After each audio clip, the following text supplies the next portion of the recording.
All right. I think we're live. Mic check 1 2 1 2. Mic check 1 2 1 2. If anyone in the chat can hear me, just push 1.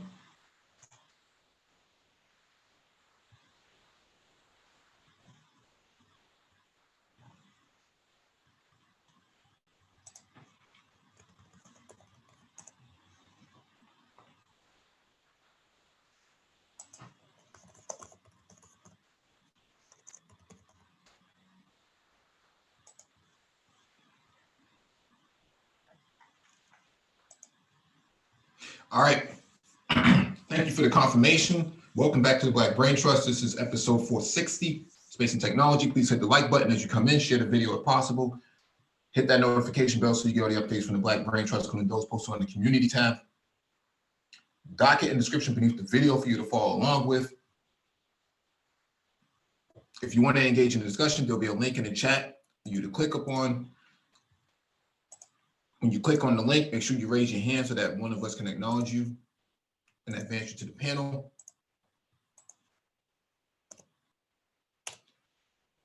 Let me give a shout out to the people who are first in line tonight. Complex Design, what's going on, bro? Naima Buckner, good evening to you. Edward Bailey, what's going on?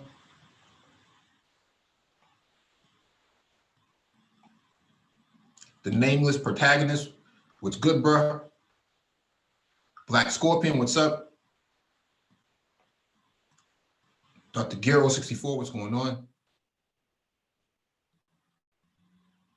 Omega Montana, peace to you. All right, man. All right, give me a few seconds. All right. Brady Woman, good evening to you as well. Dave Towell, what's going on? All right. We'll play one joint before we get started.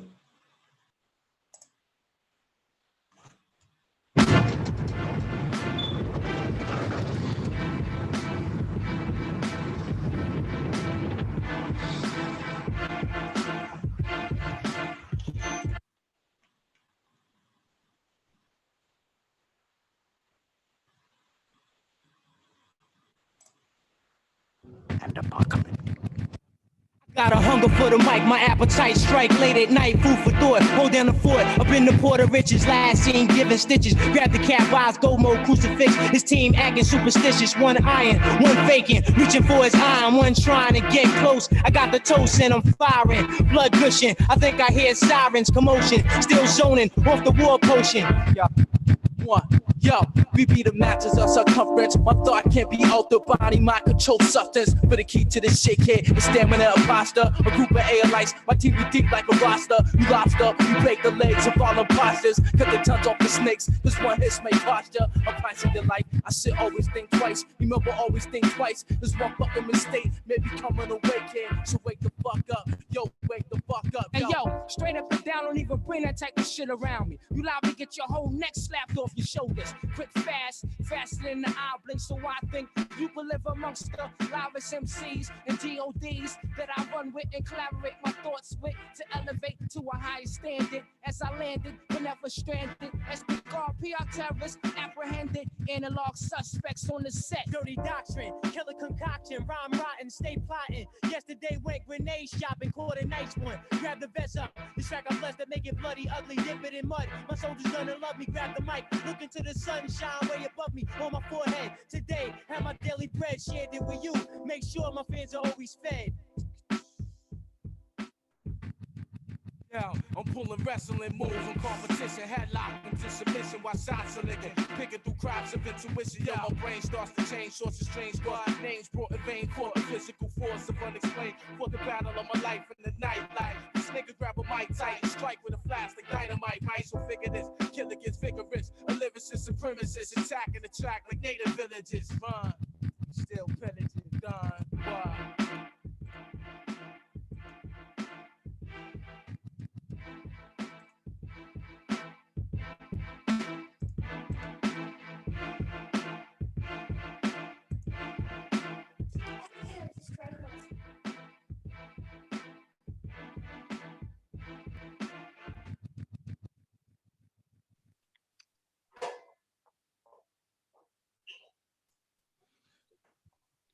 Mike, you need to stop doing that shit, man. Why is that? Or not. What do you mean? Huh? What are you talking about? I mean, like, man, you know how we built. You know what I'm saying? People can think what they want, bro. That's all I'm gonna say.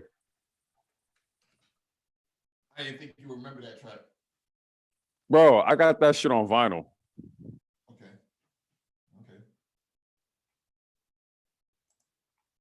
At least one person remembers it, man. I'm gonna have to send you a playlist. Oh yeah? Yeah, I'm gonna have to send you some tracks, dude. Real talk. I try to watch online, man, because the last time we got flagged, man, just for playing, a clip from a site, man, I was like, nah, I don't understand what's going on. I mean, I was gonna ask you about that. Yeah, I was gonna ask you about that. Do you playing joints? Are we getting? Is that all good or what? I'm trying to play the stuff that seems to be legitimately on here. So, Yeah. it's already on here. Then I don't see why we should get flagged. But Right. I see other people doing it, and then when we do it, we get flagged. It's We get flagged, right? Yeah.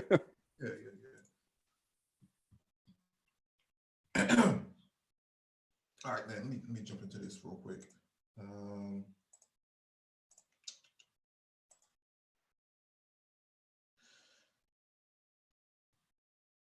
All right, let me jump into this from engadget.com first. Well, second item on the doc. The first item is missing for whatever reason. ESA, NASA's solar orbiter, is on its way to observe the sun's poles. Interesting. Let me expand this out. NASA and the European Space Agency have successfully launched the solar orbiter on the first ever mission to study the sun's poles. It launched aboard United Alliance's highly reliable Atlas V rocket at 11:03 p.m. Eastern Standard Time on February 9th. And at 12:24 a.m., scientists received confirmation that the solar panels had unfurled. I don't know what that means. In about 2 years, the orbiter will make its first close pass to the sun and begin observations that could transform solar science and potentially make manned moon missions safer. According to the ESA Solar Orbiter Project Manager, Cesar Garcia, we have established new high temperature technologies and completed the challenge of building a spacecraft that is ready to face the sun and study it up close. The unique thing about this solar orbiter is that it will observe the sun's poles rather than the equator that we usually see. To do that, the solar orbiter will pass close to Venus on each of its orbits, getting a gravity assist that will push it closer to the sun and lift it out of the ecliptic plane. NASA wrote.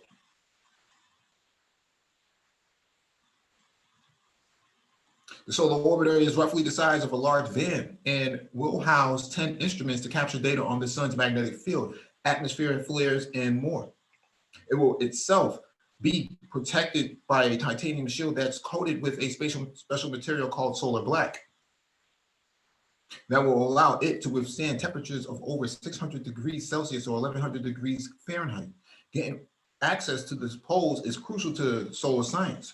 Every 11 years, the sun's poles flip around and completely from negative to positive, beginning a new cycle of solar activity. During the solar maximum, sunspots and solar flares can send energized particles barreling towards Earth. While our magnetic field blocks most of those, it can be overwhelmed during particular violent solar storms. That can place satellite power stations in jeopardy and could be particularly dangerous to unprotected astronauts. Together with our European partners, we're entering a new era of heliophysics that will transform the study of the sun and help make astronauts safer as they travel on Artemis program missions to the moon, said NASA Associate Administrator. So this is something new I didn't know about. I didn't realize that the sun flips itself upside down. That's actually pretty interesting. Yeah, that's new.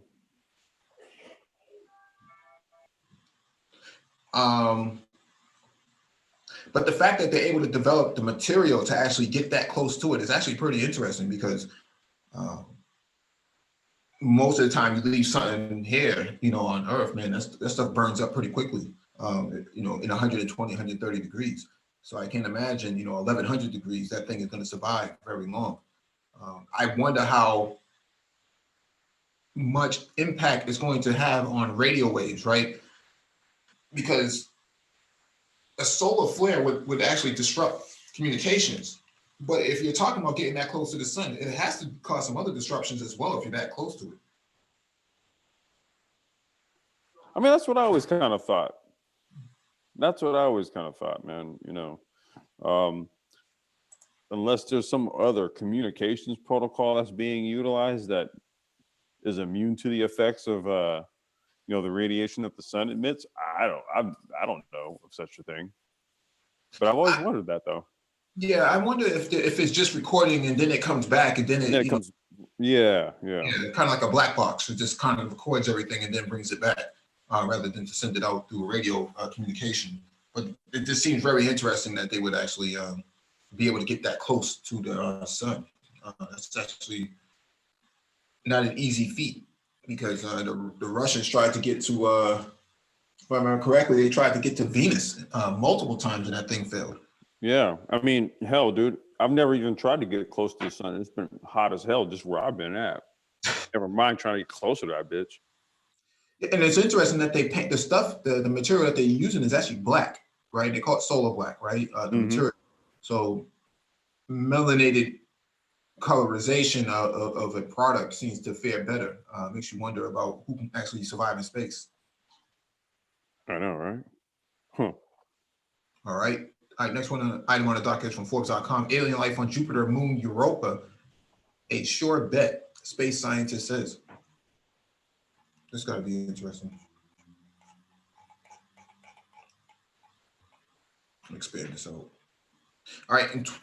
In the 2013 science fiction flick Europa Report, a crew of space explorers in the future finds a bizarre squid-like creature lurking in the cold waters beneath the icy exterior shell of Jupiter's moon, Europa. One leading space scientist now says that we inevitably will have to shave the word fiction from how we classify this tale. When it comes to the prospects of life beyond Earth, it's almost a racing certainty that there's life beneath the ice on Europa, says Monica Grady, a professor of planetary and space science and the newest chancellor at Liverpool Hope University in the UK. Elsewhere, if there's going to be life on Mars, it's going to be under the surface of the planet. There you're protected from solar radiation, and that means there's the possibility of ice remaining in the pores of the rocks, which could act as a source of water. Speaking at her new professional home, she said, while Mars is intriguing, the smart money is still on Europa as the most alien-friendly locale in the solar system. I think we've got a better chance of having slightly higher forms of life on Europa, perhaps similar to the intelligence of an octopus. Interesting. Observations of the snowball moon suggest that the water beneath the surface is both salty and perhaps heated by hydrothermal vents, producing a nice mix of conditions for life to thrive. There are plans to send a NASA mission dubbed Europa Clipper to look for life on the frozen satellite. And of course, there's plenty of talk about further investigating Mars, where we've already landed multiple rovers and they could soon set down our first footprint. But Grady isn't betting on the red planet as a home for a very complex life. If there is something on Mars, it is likely to be very small, bacteria, she says. I'm fairly certain that we're all there is at our level of our intelligence in this planetary system. Interesting. The intelligence of an octopus. Sounds like quite a few people in the manosphere can be described that way. I wonder what that means for the overall, because why put so much money into Mars, but not so much into Europa? I know, I understand that Europa is a lot far further than Mars, but I agree with her assessment that there has to be, you know, a better opportunity to find life up there. But an octopus, though, I mean, octopus aren't stupid. I would hope not. You know, and I suspect too that behind, you know, these missions to various places, these expeditions and stuff, Mhm. it's corporate interests, right? There you could say that there may be some sector or some you know, some capital group that has eyes on Mars for whatever reason. And so they use various channels to develop programs to explore it. Others are, for whatever reason, centered on Europa. Some are centered on asteroids, right? And that's kind of how it looks to me. Like there's very much private interest that drive um, these types of projects. The IQ of an octopus is measured how, though, right? I know some of the people in the manosphere, man, you know, their favorite James Bond movie is like Octopussy or something like that, right? Like, you know, if they have the same IQ as an octopus, man, then we're fucked, man. I don't know. You got to look at some of these experiments, man, that they would conduct with octopus, man. And then like the cousin of the octopus, like a cuttlefish, for example, right? That thing it's like the master of disguise. It can literally blend in with anything. So there's a what they call cephalopods. Okay. That's that class of marine animal. They exhibit there's a heightened level of intelligence. Mhm. It's similar to like how the type of intelligence that dolphins exhibit. Okay. You know, something like that where Intuitive? yeah, it's almost like there's a cognition there. Okay. Right. And that's why I kind of respect cephalopods, man. I can never eat octopus and shit like that, calamari and all that. I'm like, these things are intelligent. If you given the opportunity, it wouldn't hesitate to eat you, though, man. A big octopus, man. Well, like a giant squid or some shit. Yeah. Yeah. I don't know if that's justification for me eating it though. It's a dog eat dog world out here, I guess. Human eat octopus world. Yeah. I never. That's something I gotta look up, man. The intelligence of an octopus, man. I'm telling you, dude. Like, check that shit out, man. It's interesting. All right, next item on the docket is from AMD.com. Rocket Lab will launch a NASA Cube satellite to the moon. So remember, Rocket Lab is that 3D printing company, I think. Rocket Lab will fulfill its dreams of launching payloads to the moon. NASA has picked Rocket Lab to carry its capstone CubeSat into the moon's orbit in early 2021. An Electron rocket will launch from NASA's Wallops facility in Virginia, with the Photon platform sending capstone into a trans-lunar injection. The CubeSat will only handle the last stage when it propels itself into singular orbit. The tiny satellite, it weighs just 55 pounds, will first conduct a navigation demo with the Lunar Reconnaissance Orbiter, but is ultimately meant to be a pathfinder that will help the Artemis program's Gateway spacecraft safely approach the moon. This deal isn't surprising given the current NASA administration's privatization efforts. At the same time, it appears to be a logical fit. Rocket Lab's specialty is launching rockets quickly and on relatively low budget, and it appears to be delivering. It'll blast off roughly a year from this writing with just a cost of under $10 million, or less than $13.7 million NASA is paying to create and run Capstone. If everything goes well, this could lead to more high-profile team-ups between NASA and Rocket Lab. So you're talking about getting to the moon at a cost of $10 million. Sounds like a lot of money, but if you actually had to raise a lot of that stuff, for yourself as a startup, that's actually not bad.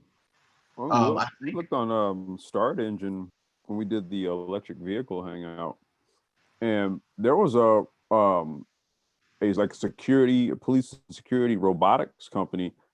Just on Start Engine, they raised like 8.5 million, damn near 9 million. right, all right. And the satellite that they're building is not that expensive, and actually doesn't weigh a whole lot.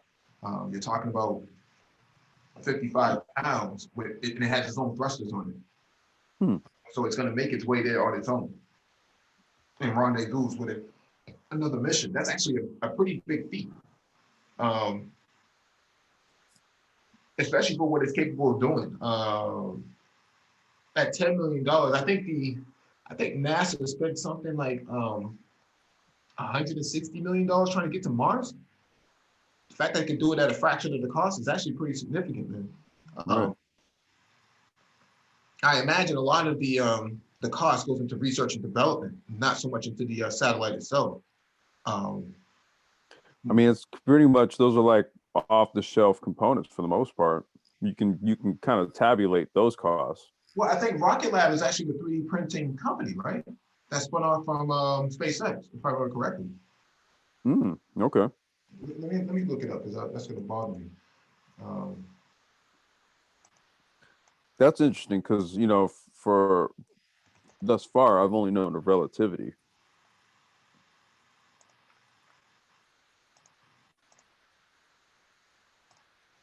The name seems so cliche, but it does. I guess it does serve a purpose. Rocket Labs is defining how we access space. Introduce an Electron, Rocket Lab's latest launch vehicle, delivering small satellites to low Earth orbit at an unprecedented frequency. Our dedicated launch service, Electron, can deliver your payload when and where required. Our rideshare service offers frequent opportunities to fly with other payloads at commercially competitive prices. So they're basically the Uber. Dude, right? They're basically the Lyft of space exploration. Oh, what? You gotta be kidding me. All vertical integration, all components of Rocket Lab technology are designed, manufactured, and launched in-house. Rocket Lab does it all, from processing raw materials right through to launching satellites into orbit, launching success. Rocket Lab has a rich portfolio of completed projects with over 80 successful launches in a range of applications. Mike, hold on. Let me get this straight, dude. So we're like, all right, man, is it done? Is it done? All right, cool. So the satellite's done. We pull out our phone, right? And we pull up the app and we hail a ride. I expect that you have to put that stuff in advance, but yeah, I guess that would be the deal. Rocket Lab to deliver payloads to the moon and beyond with Photon. This is very interesting. And people, last year we had a bit of a debate about whether or not this is a viable market, and yet we have a company called Rocket Lab that's doing exactly what we've been talking about. Dude, they got a ride share model. You tell me if it's viable. Yeah, look, it says book my launch. What is that, like a slash between Lyft and Airbnb? Probably. Let's look at the careers page.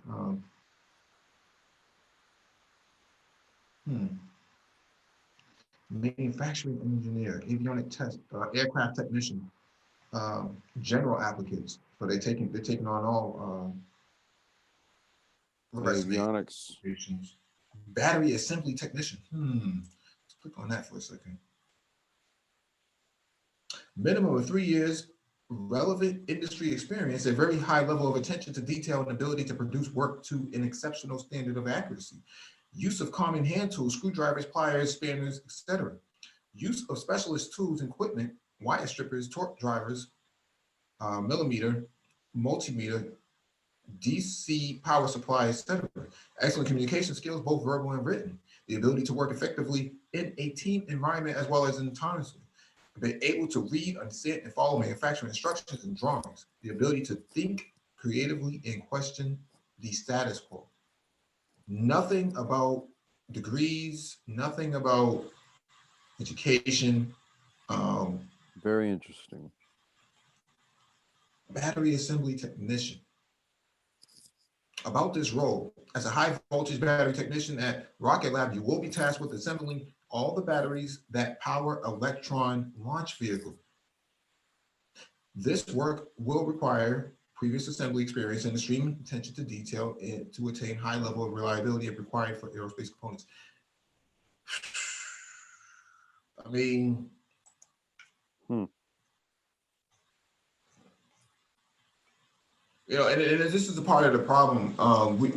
People would, when we have these discussions, people overthink the possibilities that comes out of all of this. I don't see how.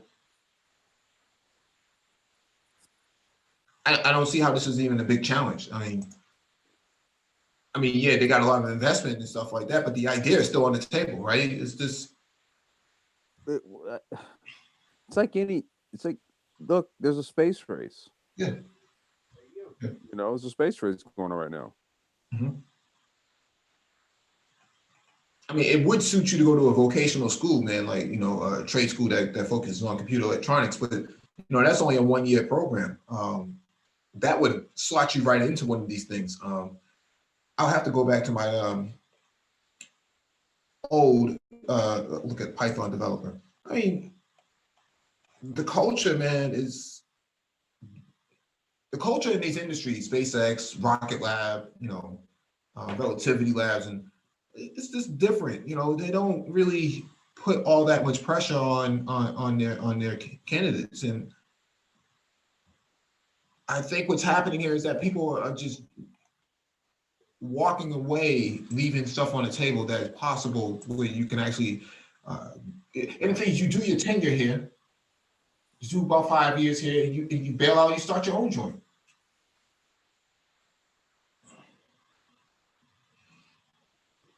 I mean, that's how that works. I mean, the guys who started these companies did just that. Yeah.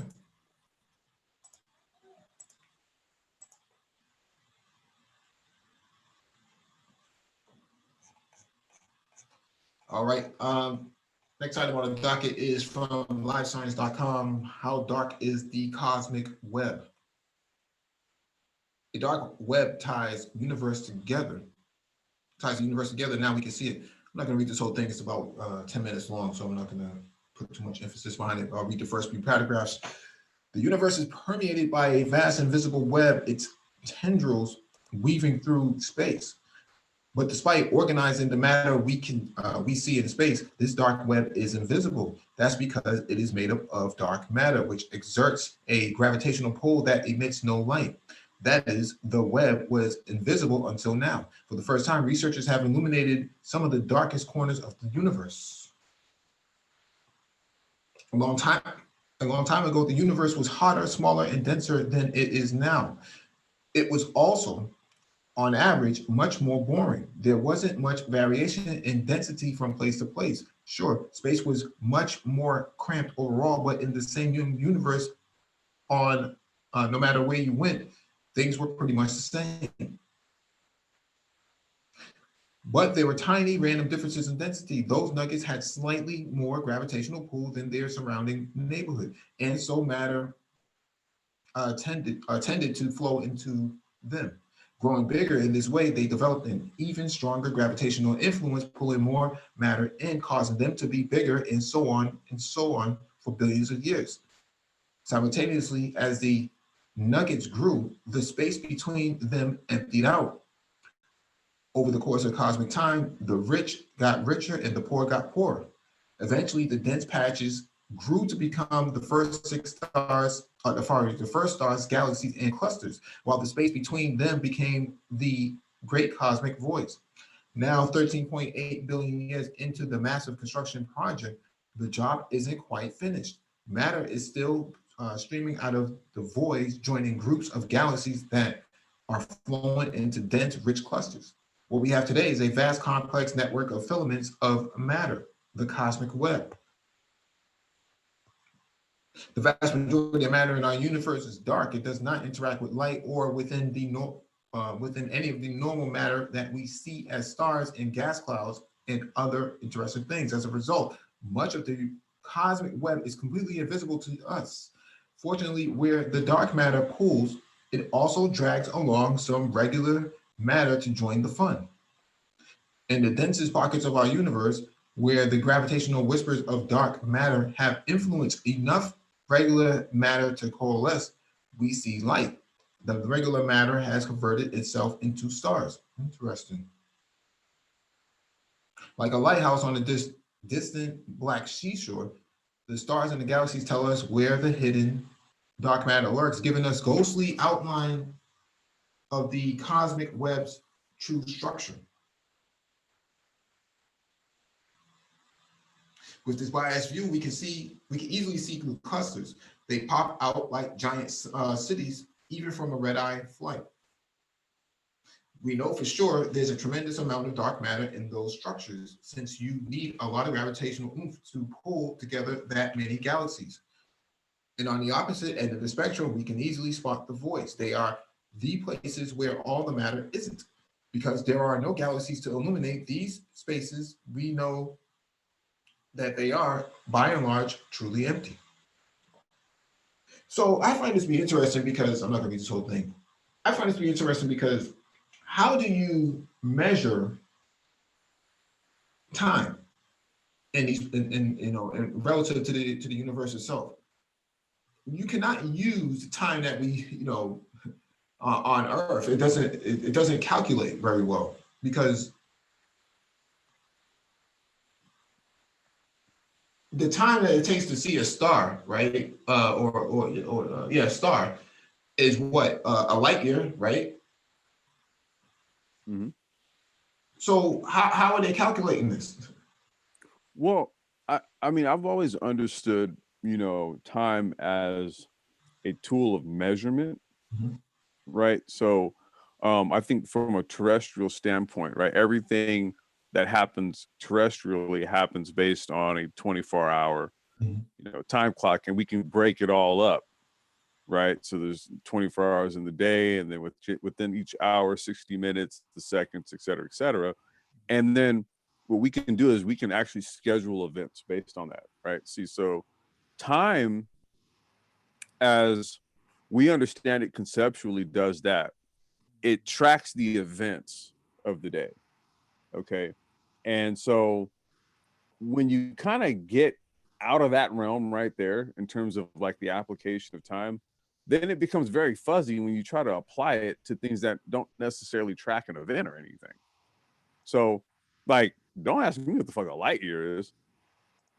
I mean, A light year is what, 75 years, right? I think that's what the estimate is, right? I mean, yeah, but like you said, well, how do you figure that out? Like, how do you come up with that term, call it that, and say, yeah, this is what it means, without any, again, like, okay, we can track what goes on in the course of like a 24-hour day, so we can easily conceptualize time as a tool and how we apply it in our daily lives, but something that's external to it, like shit, things that take place in space and stuff like that, and they just say, oh yeah, it was just million billion years ago, and I'm just like, oh, okay. I don't, it's really kind of hard to frame it. It's really just kind of like all right, if that's how many years it is, I suppose. Mm-hmm. Yeah, it's 1 year. So, and it moves at 300,000 kilometers a second. It's hard to say that, well, the universe is just this many billion years. Yeah, that's what I mean. How is that possible if you can measure that with just regular time? Like, who's looking at their watch saying, I wish the fucking universe hurry the fuck up or something like that? Well, think about it too. Think about it too, right? Like, okay, they said the same, like 18 years ago, somebody would have said like, that was 10 billion years ago. So how come nobody's saying, okay, it's 10 billion in 18 years now? Right. Like, there's no actual, no accurate measurement any of this shit. It's the same. 200 years from now, they'll be saying the same number. Mm-hmm. Right? So I guess theoretically the same thing can be said that 1,000 years ago they were saying the same thing. I mean, how, you know what I mean? It's like, well, I don't know how you really truly substantiate it. So it's like, all right, if this is what we're all agreeing to, I suppose. Right. But you're absolutely right. Yeah, how you actually get the number, I don't know. All right, let me jump to the next item on the docket from physics.org. Curious and curiouser. Meteorite chunk contains unexpected evidence of pre-solar gains. Right. All right, let me expand this out. An unusual chunk in a meteorite may contain a surprising bit of space history based on the new research from Washington University in St. Louis. Pre-solar grains in tiny bits of solid interstellar material formed before the sun was born are sometimes found in primitive meteorites. But a new analysis reveals evidence of pre-solar grains in part of a meteorite where they are not expected to be found. What is surprising is the fact that pre-solar grains are present, said Olga. I'm not going to try to pronounce her last name. Research associate professor of physics and arts and sciences and lead author of the new paper in Nature Astronomy. Following our current understanding of solar system formation, pre-solar grains could not survive in the environment where these inclusions are formed. Curious Marie is a notable example of an inclusion or a chunk within a meteorite called a calcium aluminum rich inclusion, CAI. These objects, some of the first to have condensed in the solar nebula, help cosmochemists define the age of the solar system.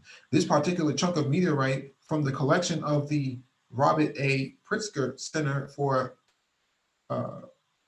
Meteoritics and Polar Studies at the Chicago Field Museum was in the news once before, when scientists from the University of Chicago gave it its name to honor chemist Marie Curie.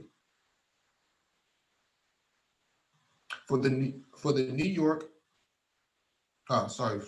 work, Olga and her co-authors, including Sachiko Amari, research professor of physics at Washington University, used noble gas isotopic signatures to show that pre-solar silicon carbide, SiC, grains are present in Curious Marie.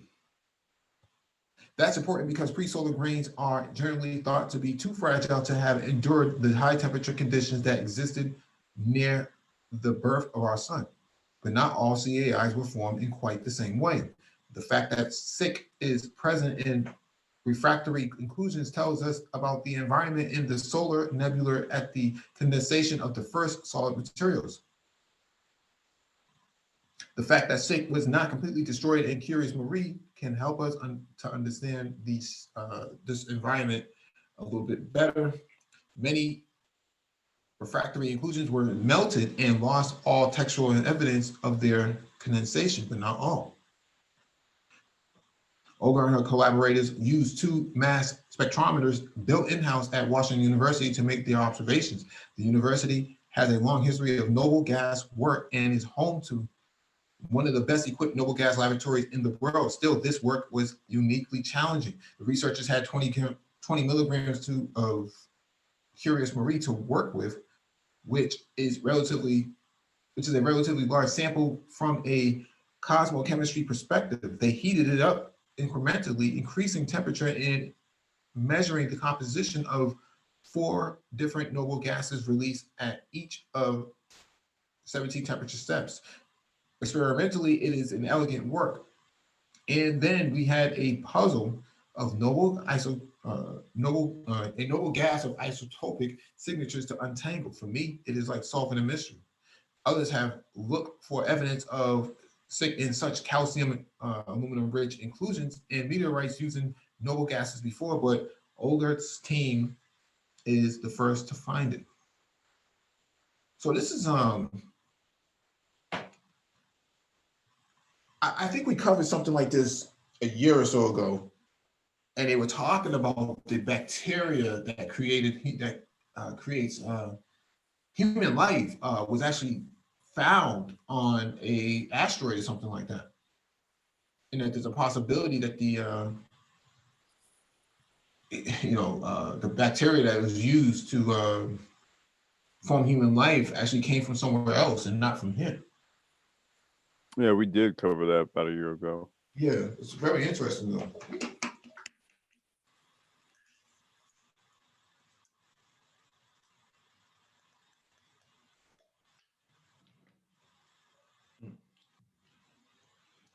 All right.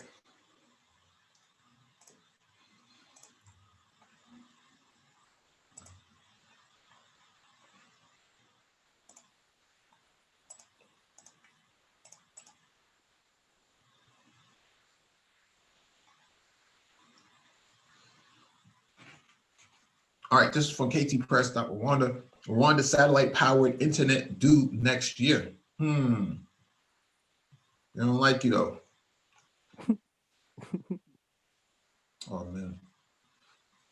OneWeb, an international telecommunication giant, says commercialization for its satellite internet services worldwide will be operational around April 2021. This communication comes the day before the launch of the second batch of 34 satellites to be held on 7 Thursday in Baikonur Cosmodrome, Kazakhstan. Interesting. The first batch of 6 satellites was launched in February last year, with Rwanda collaborating with OneWeb to have her first ever satellite internet dubbed IC Irakizo. IC Irakizo. The global satellite was named by students from St. Pierre, Nikombo Island in the Ruzi district, Western Province, who was currently waiting enthusiastically to be connected on an integral part of high-speed satellite global broadband network. Rwanda will be connected with the rest of the world next year around April. We are now focusing on providing 24/7 internet at the same time globally. St. Pierre students are among the beneficiaries probably in April. They will have free internet for 10 years. Damn. Vice President of the Middle East and Africa at OneWeb. After 10 years, prices will be negotiated by OneWeb and Rwandan government, depending on the quality of the internet and world market competition for the internet by then. Rwanda's launch of global satellite aims at building the local space industry, build local capacity, inspire the young generation, and prepare to usher Rwanda into a hyper-connected future.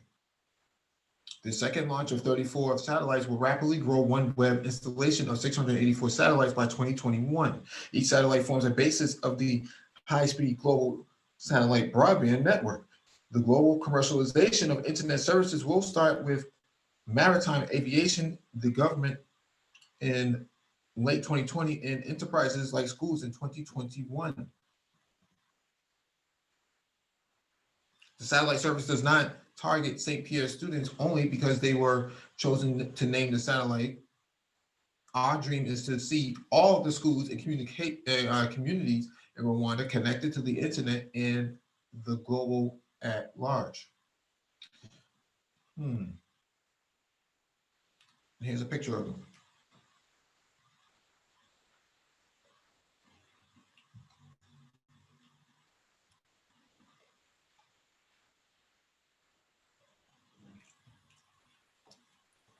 "340 students pushing different science combinations, including physics, biology, chemistry, math, economics, and geography, biology, chemistry, and geography, mathematics, chemistry, and biology. Think our academic performance both at school and at national level will improve if that satellite gives us internet. We shall be able to navigate on internet to understand our courses." No, people saying all these things, and they don't like you though. I got nothing on it, man. I just came from there. They're doing amazing things over there. I've said it before, and this article confirms it.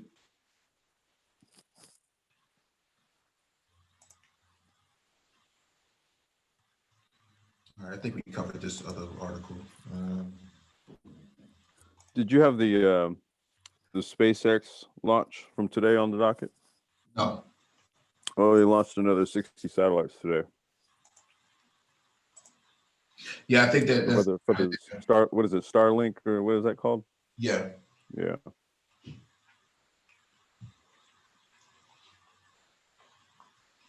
All right, this one is from Engadget.com. The LAFD will operate the first electric fire truck in North America next year. Yo, look at that thing. The Los Angeles City Fire Department will be the first department in North America to purchase an electric fire truck.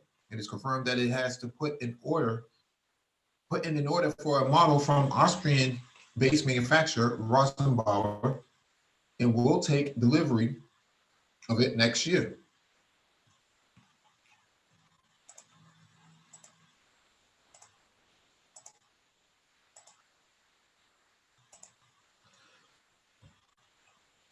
The vehicle is based on Rosenbauer's concept fire truck, which has two batteries with a charge capacity of 100 kilowatt hours. This is the equivalent of around 2 hours operation, although it will come with an onboard diesel generator if it is needed for longer. The LAFD hasn't confirmed how much the vehicle costs, but previous reports from Electrek, which originally cited the Melno Park district as the first potential buyer of the vehicle, put it at around $6 million, which is no small investment. For one? It's slated to hit the streets of Hollywood early next year, with LAFD chief Ralph Terrazas noting that the team is looking forward to evaluation in a real-world environment. If it ticks all the boxes, you could expect to see more of these vehicles on the road not long after. Most fire trucks are around $1.2 million. Yeah, that's what I was saying. You can get, I mean, this is for the price of one of these. You're talking about like 3 or 4 traditional trucks. But this is interesting. Yeah, I'd be interested in knowing how this all works out. Are the batteries swappable? Are they,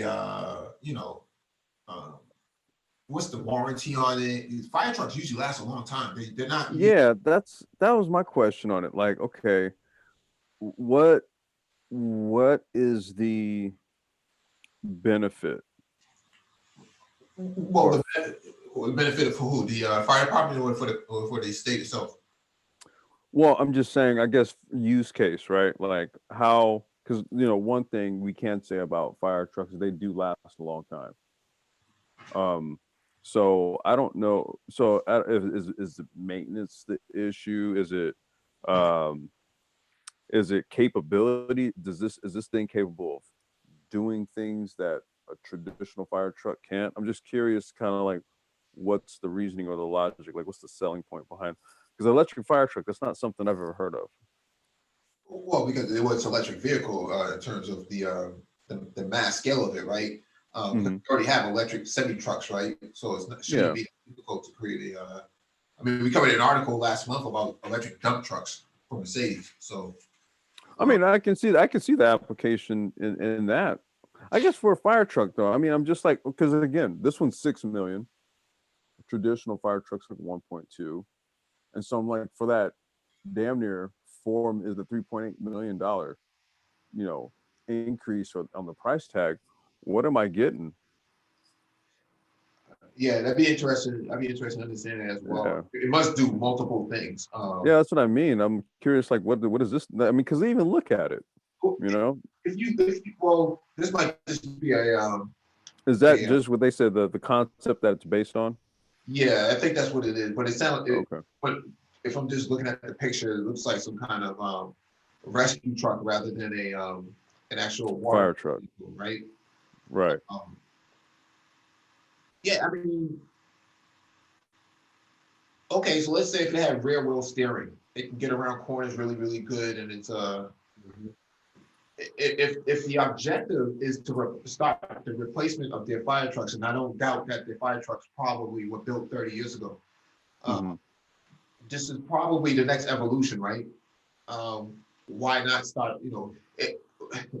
If these vehicles are coming off the road now, these diesel-based fire trucks, um, I guess that makes sense to actually take them off now and replace them because they would have to replace them at some point anyways. Well, I was gonna say, yeah, it has to be replaced at some point anyway, right? But California apparently has the money to spend, so Man, Cal always got some money to spend on some shit. they're just tax more people. That's all. That's exactly. I think somebody joined the panel. That chaos rain. What's going on? Hey, what's good, guys? How you doing, Complex? What's going on? How you doing? Good, good. All right. Good. Saying what's up, give my, just saying hey. All right. Mhm. All right, let's go to the next item on the docket. This one is from TechCrunch.com. Emerge raises $20 million to take its digital freight marketplace for truckers up a gear. Trucking is currently the most popular mode of transportation, transporting freight in the U.S., accounting for around $12.5 billion of the $17 billion freight market, according to the Bureau of Transportation Statistics. But the thousands of small and single vehicle operators and legacy systems underpinning communications, it's also one of the most efficient. Now there are signs that this is changing. A startup out of Phoenix, Arizona called Emerge, which has built a platform for shippers and brokers to find and allocate truck freight more effectively across the long tail of available truck-based carriers. A little like Flexport, but for trucks, is announcing a round of $20 million funding it will use to continue building out its technology as well as to keep expanding business. The Series A, led by New Road Capital Partners with previous investors Graycroft and 9 Yards Capital also participating, come on the heels of some already strong traction for Emerge. Since being founded in 2018 by brothers Andrew and Michael Lito, the company has processed more than $1 billion in freight with 1,500% year-over-year growth between 2018 and 2019. Emerge has now raised over $40 million, and we understand that its valuation is currently at more than $100 million. Some of its traction so far is down to the founders. Both are vets of the trucking industry, whose previous company, a multimodal shipment visibility supply chain solutions platform called 10-4, sold to Trimble in a $400 million deal. And some of that is down to the gap in the market that Emerge is filling. Gap is actually the operative word here. How shipments are booked on trucks today is quite inefficient, with orders often leaving empty spaces on truck beds that could be filled with goods going in the same direction. And in about 20% of all journeys carrying no load at all. Interesting. Part of the reason for this is the antiquated way that shippers book space on trucks. And part of that reason is because there is just simply too much fragmentation in the system, with 80% of all shipments today contract based and the remaining 20% operating as a spot market and booked on the fly. And neither of them particularly efficient when it comes to truck occupancy. Most of that latter spot market is booked through spreadsheets and email, Michael Lito, the CEO, said in the interview. Emergent solution is something of a stick and carrot approach that reminds me a little of how advertising exchange works. A shipper that wants to use the Emerge platform essentially lists its entire inventory of truck providers on the platform to get started. The list and inventory in turn become a part of a bigger database of other providers. And again, this is a long tail approach, with typically the trucking companies on the platform having no more than 200 trucks in their fleets. Then when a shipper goes to emerge to book a shipment, options are provided that might include previous truckers, but might also include others. The idea is that this provides a more efficient picture, and that in turn gets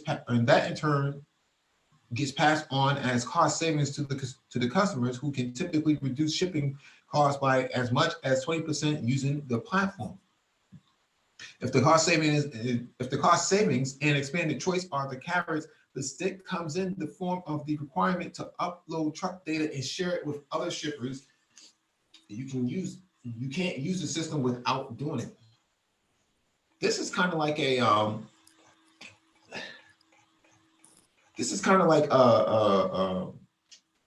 kayak or Expedia for trucking. Expedia. Yeah, the way they leverage all of the data that's inputted to book different flights and hotels and things like that. Right. Same thing with the trucking industry. Kind of going based off of availability. Trying to remember, like how like Expedia kind of tabulates and does the pricing. Yep. But so it says, yeah, it's kind of like the same. That's interesting. I mean, it only makes sense to use it for something like this. Mm-hmm. I don't know why anybody really hadn't thought to do something like this before. Yeah, well, they came from the trucking industry. It seems to me that Right. they have a better understanding of what's going on. Probably just had one of those light bulb moments, right? Thinking about, they're like messing around with Expedia, and they're like, wait a minute. Yeah. Boom. Well, not even Expedia, just they understand the process of the shipping, but the methodology is not that much different than Kayak or bookings.com or Expedia or something like that. It's not that much different. Right. Booking in the same way you book a hotel room and book a flight, they're doing the same thing with trucking, where the space on a truck is available and the truck is moving in the same direction. Which flight, they're actually combining the two and actually making that part of the process. That's actually a pretty clever way of getting involved in this. And that would also incentivize the trucker to make sure that like their payloads are made available on that platform to know, hey, look, I got space, I'm heading this way. Yeah. Yeah. All right, this one is from bicycleretailer.com. Industry unprepared for e-mountain bikes, former Trek executive said. So, oh man, it's like a magician's sleigh of hen. While suppliers and advocacy groups were laying groundwork for e-bike use on paved roads and trails, electric mountain bikes began rolling onto trails or not with little industry preparation. At least that's how Joe, I'm not going to pronounce his last name, sees it. Joe V, as his many industry friends call him, is retired from a long career at Trek, where, among other things, he helped develop and market e-bikes. Now, he finds himself aboard president of Wisconsin Mountain Bike Group, faced with developing policy positions on e-bikes. Joe V said he's learned the industry that has little idea of how land managers and user groups get work done. He's also realized the industry is not prepared for the challenges posed by e-mountain bikes. The industry has a history of what I call ready, fire, aim. Joe V said the industry didn't do all the things it should have done before launching e-mountain bikes, but there's still time. Joe V wants the industry to confront several challenges that he presented in a letter to the industry on his webpage.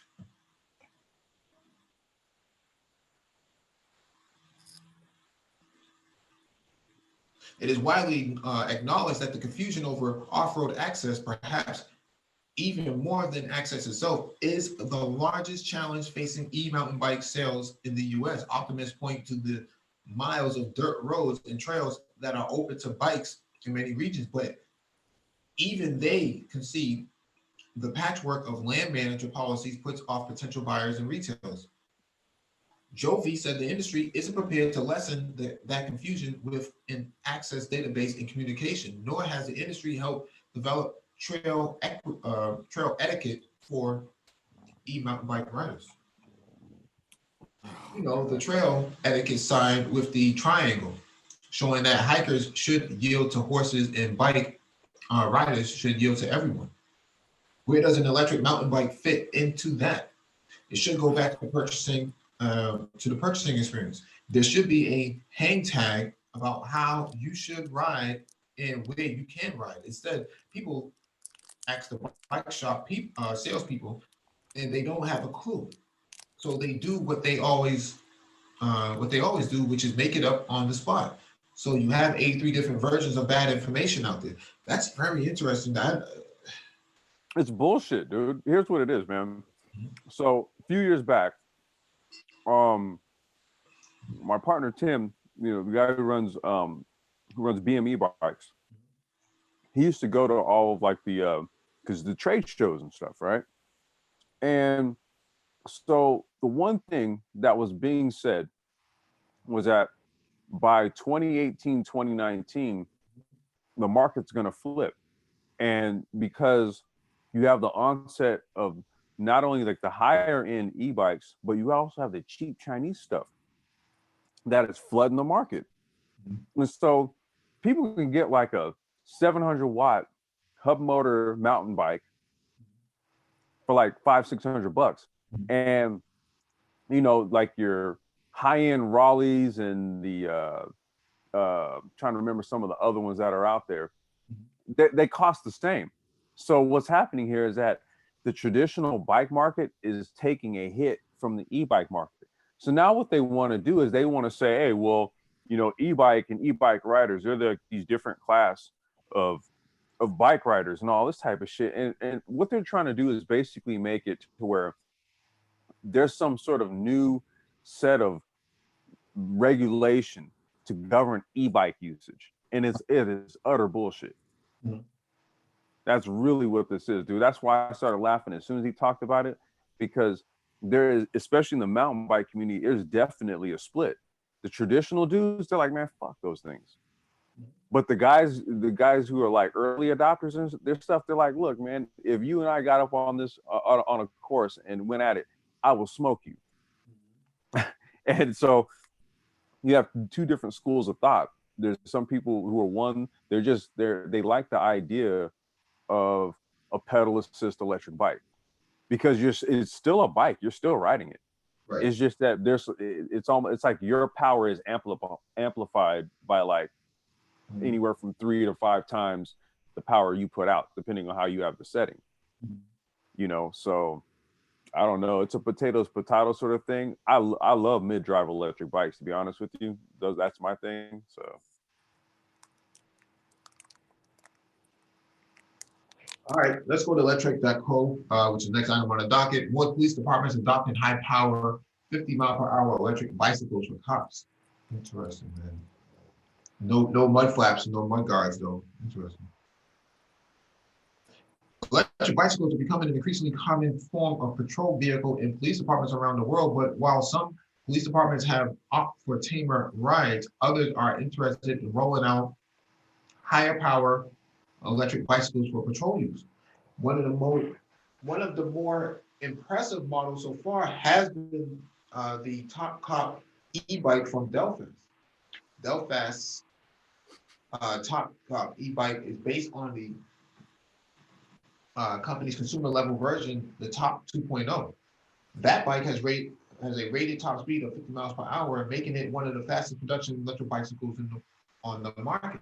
The bike features a 5 kilowatt rear hub motor and nearly 3.5 kilowatt of battery, providing a range of up to 174 miles. That's almost as much as the battery as the entry-level Zero FXS electric motorcycle. Yet somehow stuck into a bicycle. No, it's easier to do that on a bike. The BME bikes, they have a battery that's maybe, maybe a fifth of the size of that battery right there. That whole triangular part right in the middle of the bike, that's a battery. On the BME bikes, it's like it's a fraction of the size, and you're still getting 30 miles range out of it. Delfast claims that the top e-bike's acceleration can compete with most regular cars on a quarter-mile distance. Now the top cops e-bikes are headed to the Mexicali in Baja California, Mexico, where the local police will become just the latest police department to adopt high-powered electric bicycles for department use. The decision was made after a presentation and review process seen below. That's all you need to do. In a statement provided by Delfast, the company explained how the Mexicali police plan to benefit from adding e-bikes to their patrol force. I'm not going to go into that because not really necessary. While the thought of 50 miles per hour electric bicycles in the hands of private citizens does get me a bit worried at times, I can see how these would make great patrol vehicles for official use. Despite the many benefits that police edition electric motorcycles offer to mounted police, electric motorcycles are still quite expensive. But the top cop comes in at somewhere around a quarter of the cost of most police electric motorcycles. And since these bikes can travel just about anywhere except for highways, they make great patrol vehicles for cities and even off-road areas. Granted, if a highway pursuit is necessary, then it is not the vehicle to use. But I imagine 99% of patrol duty is something other than high-speed pursuits.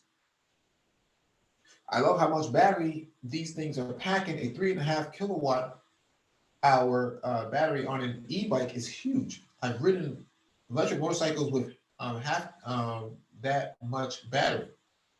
And while I call that overkill on a personal e-bike, it makes total sense on a commercial use of or police patrol vehicle.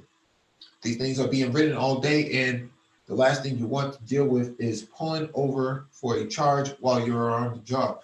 I always thought that they had a pedal to it, though. I'm looking at it right here. They do. Yeah. There's a pedal. That's what I mean. These things they're pedal assist, so you could ride it, and it's only going to again match your pedal output. You can set it, or there's a thumb throttle on it where you can just go full motor. And then you get all the output on it. We built a bike like this. We have a bike like this, and we clocked at 60. I think, as a matter of fact, I have a on the Two Flags Racing channel. We demoed it. We were riding it. I think it's no joke, man. Yeah, it looks like, but in Baja California, it looks like these, judging by the tires and the suspension, that they plan on going through some pretty. That's what they're going to use that for, and it's actually the perfect usage for that. Yeah. To actually kind of like just out in the terrain. This is way lighter than like rolling around in like a motorcycle or something. Yeah. It has the police lights on it as well. We can see it right here. That's pretty interesting. Pretty interesting headlight, and it also has the little, I guess that will be for the smartphone there. Pretty interesting stuff. I like the panniers on the side as well. Interesting. Yeah, just a big hub motor on the back. Yeah, I guess you would need that if you're going to carry some of that weight in the panniers in the back, right? And plus, if you're a police officer, you're probably. Well, I mean, the thing about it is that when you have if the weight is triangulated and it's centered right in the middle of the bike, you really don't even feel it. To be real with you, it's kind of weird. So the balance on that bike is actually pretty good.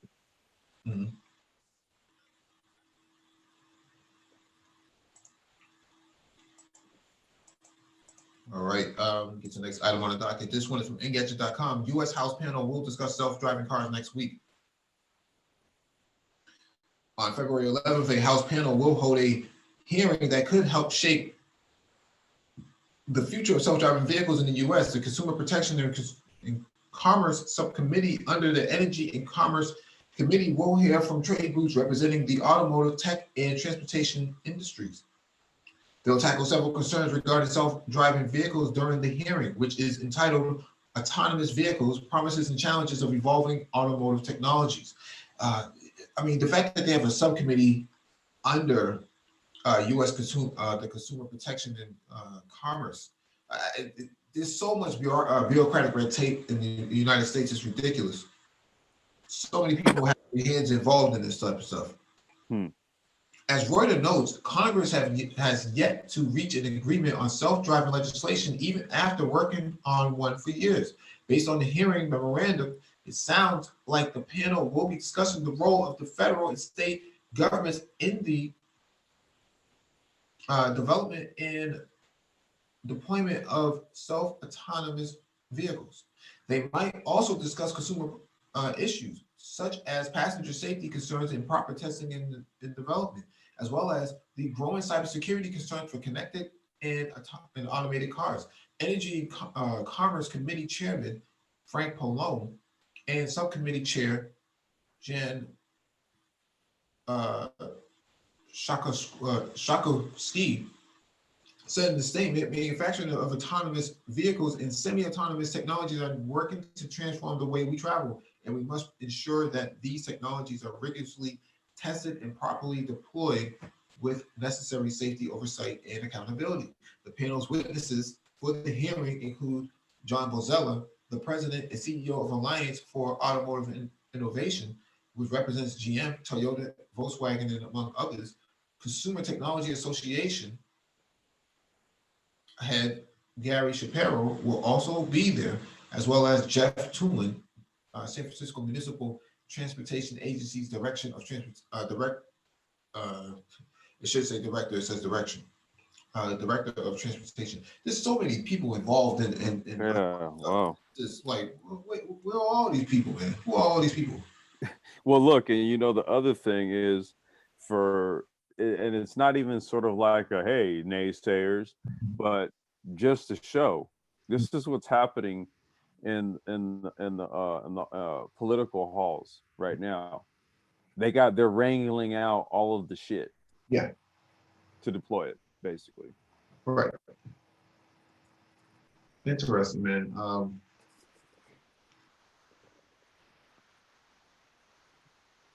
Chaos Ray, do you have anything you want to add to this?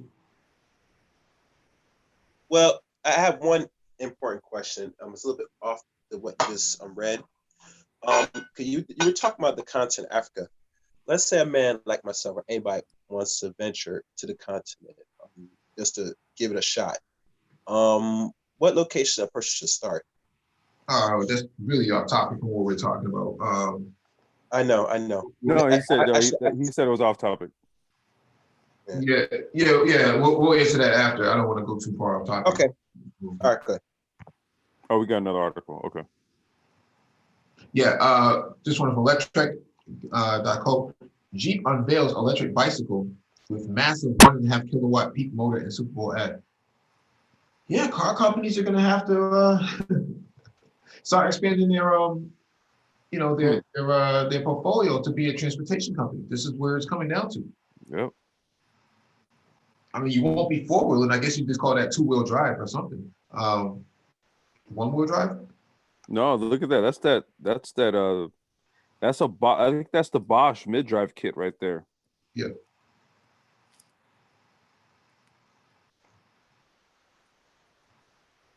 Wow, man. Yeah, I don't think we need to read too much about this, but the point of the matter here is Jeep. Now, if they sold that thing with like, the what's the pickup truck? The Brute. That what's that Wrangler looking joint? The big one? Yeah, the pickup truck, the pickup Jeep. Oh, the pickup Jeep. Yeah, that'd be dope. Just strap that thing on the back of it. Yeah. You got those. Those aren't like the fat tires. Those tires right there actually in between, like the what they call fat daddy tires, and then regular mountain bike tires. Wow. Yeah, those are in betweens. That's like a straight up, like, that's why you see that dude riding it in the snow. Mm-hmm. It has spikes on it as well, so. Yeah. Now, well, what I was saying about the mid-drive system is that the power is coming from where the pedal, where the pedal is being applied at. So on the rear tire, basically what you have is you have just a regular gear cassette setup. So it's like you're using a I think it's a torque vector, or what kind of motor it is. No. It's called a, oh, I can't remember what it's called. But anyway, what it does is it basically measures your pedal speed, and then it applies a certain ratio of power based on like what setting you're at. Meanwhile, you can leverage the rear gears in the back. So it's like having like a 6-7 speed electric motorcycle kind of. Right. That's why mid-drive setups are so dope, because you can leverage the gear cassette in the back. Mm-hmm. So you have like your cruising speed. So put it like this: you run a mid-drive setup, you have all of your gears like 1 through 7 or whatever in the back, 1 through 8 or whatever, however many it is, and then you have your power output levels, so that you could have your gear selections 1 through 7, but on power setting 1, and then 2, 3, 4, and 5, right? See, so when you get to 5, and then you're using it's like all of the gears are just that much more aggressive. So it's just, electric bikes are dope, dude. They're just dope for a multitude of reasons. Yeah.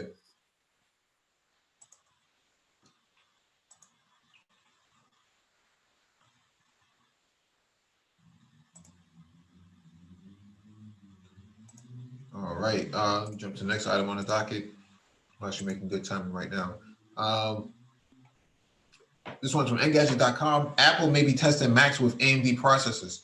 I talked about this 6 months ago, that don't be surprised that Apple goes after AMD. Actually, I mentioned this last month as well, because Intel does not make the fastest processor. So what value? You did actually mention this last month. Yeah. Don't be surprised that they go after them. Recently discovered references to AMD CPU within the code of the latest Mac OS Catalina betas suggest Apple may be testing the chip maker's processors to see how they work with its Mac computers. A Reddit and Twitter user named Rogaine spotted the code snippets which reference several different AMD processors. For instance, one code name that has come up is Renoir, which correlates to AMD's new Ryzen 4000 series chips. The references have prompted speculation that Apple may release Macs with AMD CPUs. At the moment, however, it's far too early to make that jump. As Mac Rumors points out, there hasn't been any corroborating evidence to suggest that Apple plans to switch to AMD. In fact, if anything, it's far more likely we'll see Apple start to offer Macs with which feature its own custom designed chips. According to Bloomberg report from 2018, Apple had planned to begin transitioning its laptops to ARM-based processors starting sometime this year. More than anything, the testing likely speaks to how far AMD's Ryzen chips have come in the past few years. In 2019, AMD's desktop CPUs dominated Intel's best chips, and PC manufacturers have recently started to turn to the company for their processor needs. This past fall, for instance, Microsoft launched a 15-inch model of the Surface Laptop 3 that features a custom Ryzen processor the company co-designed with AMD. I'll put it like this, because I've been talking about this for quite some time. They're not testing it for nothing. If they're already putting it into their beta development, there's a high probability that they have something working.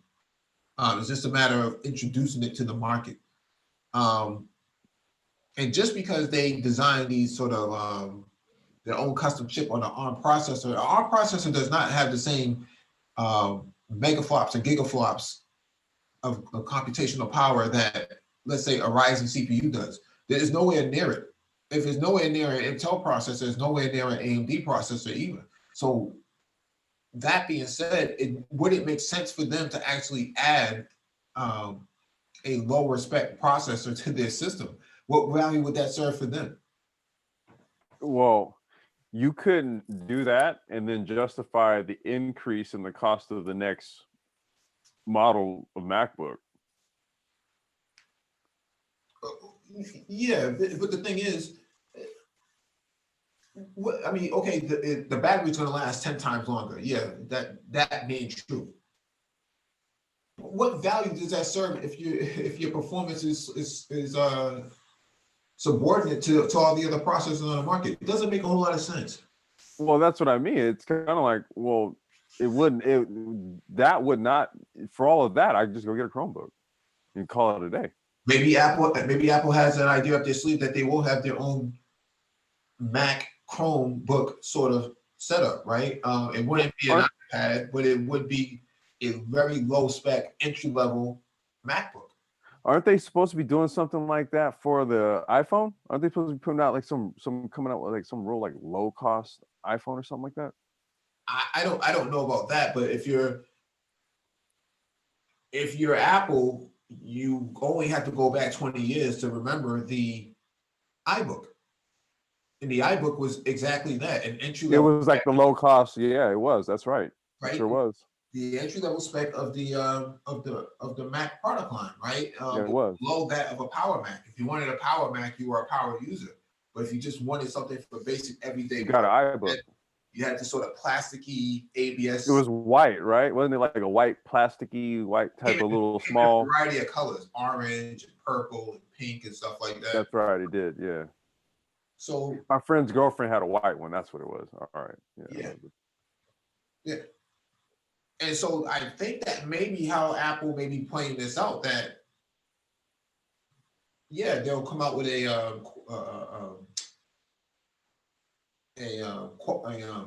what do they call it?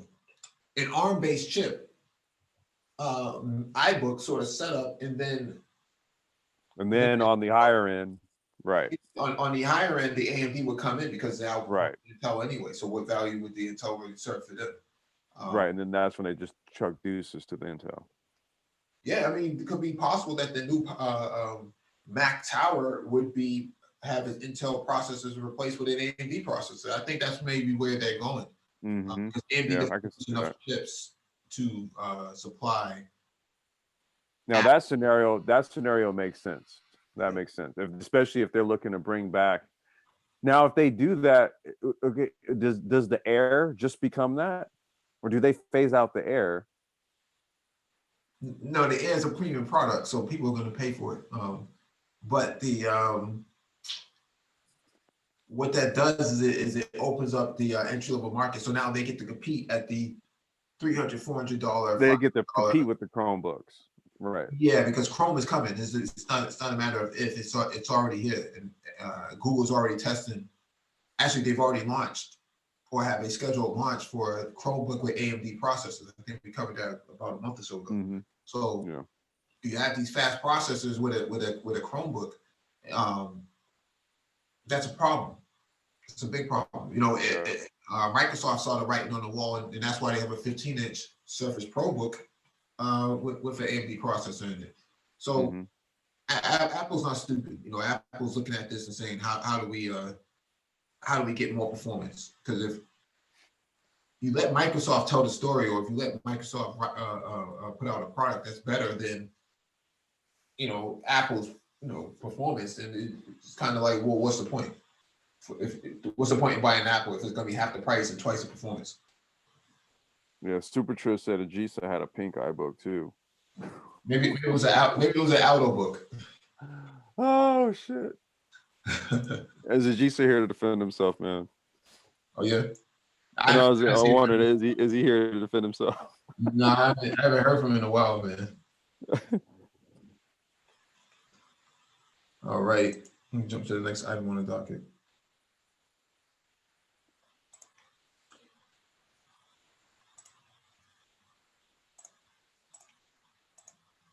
All right, this one is from BBC.com. Apple fined for slowing down old iPhones. Oh.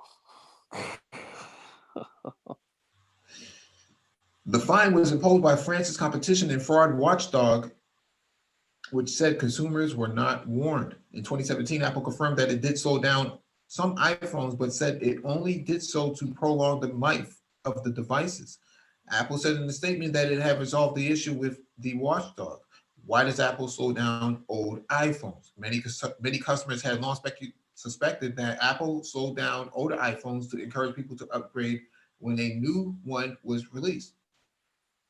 In 2017, the company confirmed it did slow down some models as they aged, but not to encourage people to upgrade. It said the lithium-ion batteries in the devices became less capable of supplying peak current demands as they aged over time. That could result in an iPhone unexpectedly shutting down to protect its electronic components. So it released a software update for the iPhone 6, 6S, and iPhone SE, which smoothed out battery performance. But slowed it down. The practice was confirmed after a customer shared performance tests on Reddit, suggesting their iPhone 6S had slowed down considerably as it had aged, but has suddenly suddenly speeded up again after the battery had been replaced. What did the regulators say? The French watchdog said iPhone owners were not informed that installing iOS updates could slow down their devices. As part of the agreement, Apple must display a notice on its French language website for a month. It says Apple committed the crime of deceptive commercial practice by omission and had agreed to pay the fine. Yes, since Apple confirmed the practice in 2017, it has implemented it on several more iPhones, including 6, 6 Plus, 6S, 6S Plus, iPhone SE, iPhone 7, 7 Plus, iPhone 8, 8 Plus, iPhone X, iPhone XS, XS Max, and XR running iOS 3. Basically everything except the 11. It's unbelievable, man. Damn. The setting is only enabled when battery begins to degrade. And iOS now offers clearer information to consumers about when performance management has been switched on. The effects of performance management on these newer models may be less noticeable due to their more advanced hardware and software design, Apple said. So I thought that was a pretty weak response from Apple. I mean, it's obvious that they did something, but it wasn't for the sake of saving the battery, because if that was the case, there was batteries exploding in their phones before. It's been long reported that has happened. That people put phones in their pockets, iPhones in their pockets, and it catches on fire or explodes or something like that. Well, it wasn't just about the batteries exploding, but then the device would run hot too, and so they had to do things to slow down the processes on older batteries. Yeah. Newer batteries can take it, but the batteries that had more charge cycles on them, and had a lower full health capacity on them, they're more volatile. And so they threw some code in there to basically slow down processes. Now, I mean, you can argue, their argument is, hey, we were trying to extend the longevity of the device. The other argument is, hey, you're slowing my shit down. Yeah. Yeah, it's, I don't know. I mean, Samsung doesn't do that. Google doesn't do that. I find that to be very interesting, though. Well, what did Samsung do in the wake of their exploding phones?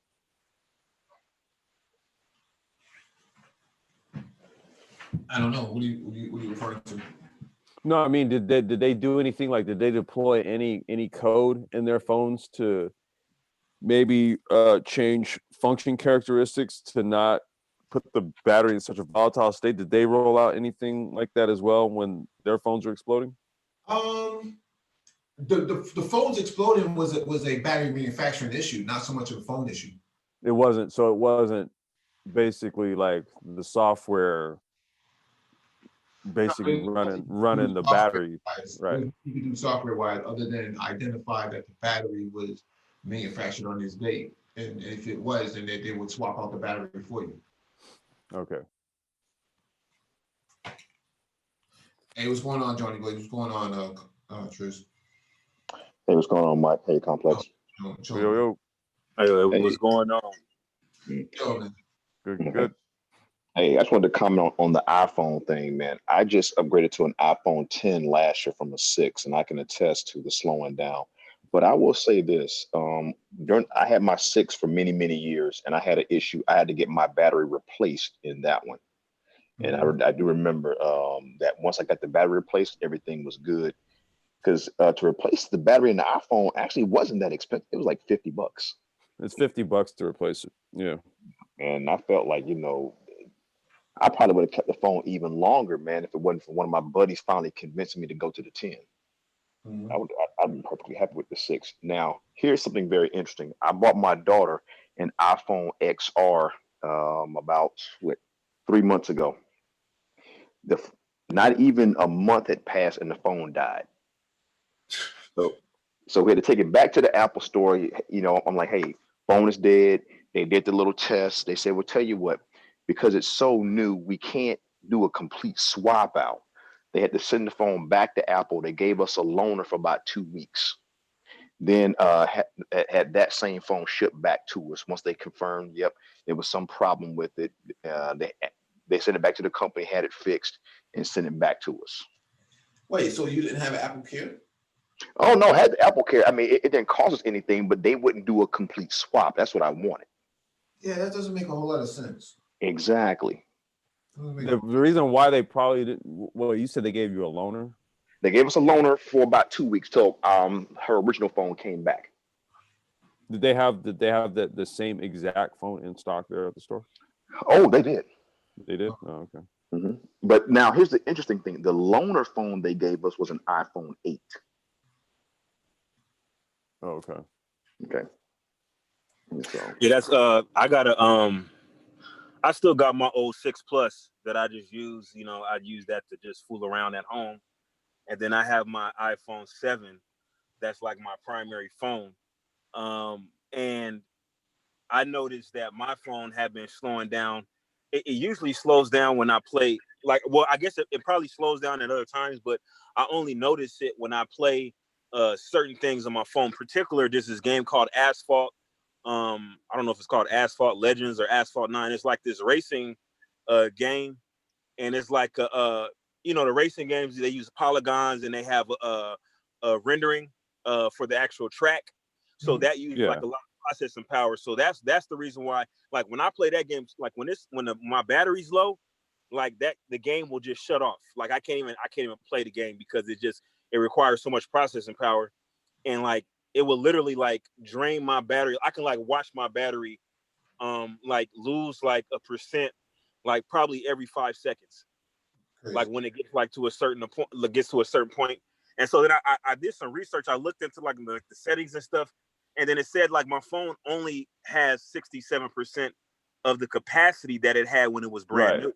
Right. So what that means is of the original 100%, like when you charge to 100%, that means you're charging up to 60%, 67% of the battery. So technically speaking, below 80%, that's when they recommend you swap the battery out, because it's only going to degrade faster from there. So I'm waiting on my reparations check before I can get my new iPhone. Oh, get the hell out of here, dude. See, they're supposed to be able to do a battery cycle. And what that does is it depletes the battery, then it recharges it in what we call conditioning. I know on HP devices, that's exactly what it does. You hit the software will periodically test the battery to see what the capacity and efficiency is on it, and then it determines whether or not you should swap it. And if you do need to swap it, it's just a click of the button, and they'll ship you a new one, or whatever your authorized reseller has.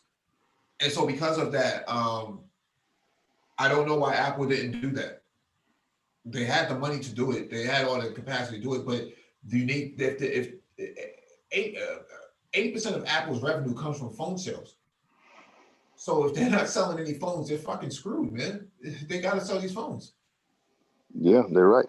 Now, well, with this whole battery issue, so this same thing would also affect the iPads in the exact same way. Oh yeah. Yeah, because yeah, one of my iPads, I mean, this thing, every time it gets down to about 20%, it's dead, which makes perfect sense. Yeah, absolutely. Absolutely. They dropped the ball on this. The idea was to get people to upgrade it, you know, and it backfired. You know, this wouldn't have happened when Steve Jobs was alive. Would never No. happen. They are very desperate for profit, and because they, you know, 80% of their revenue comes from iPhones, they're in a position where if they don't come up with a exclusively new product that's going to be that wows its customer base, you could see the downfall of Apple in 10 years. Well, they do have a credit card now. Complex. Could you Yo. possibly complex design? Could you possibly recommend an alternative to the iPhone?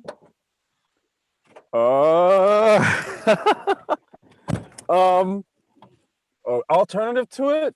I mean, there's Android phones of various varieties. Some made in Rwanda, some made in other places.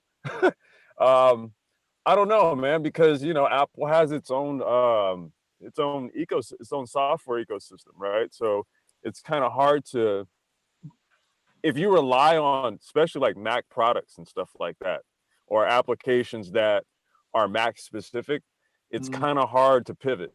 You know, I deal with a lot of people who have to try to, you know, use both Windows and Mac, and you know, they would prefer to just kind of stick with the Mac side of things, right? So you have those people, they are hardcore, dude.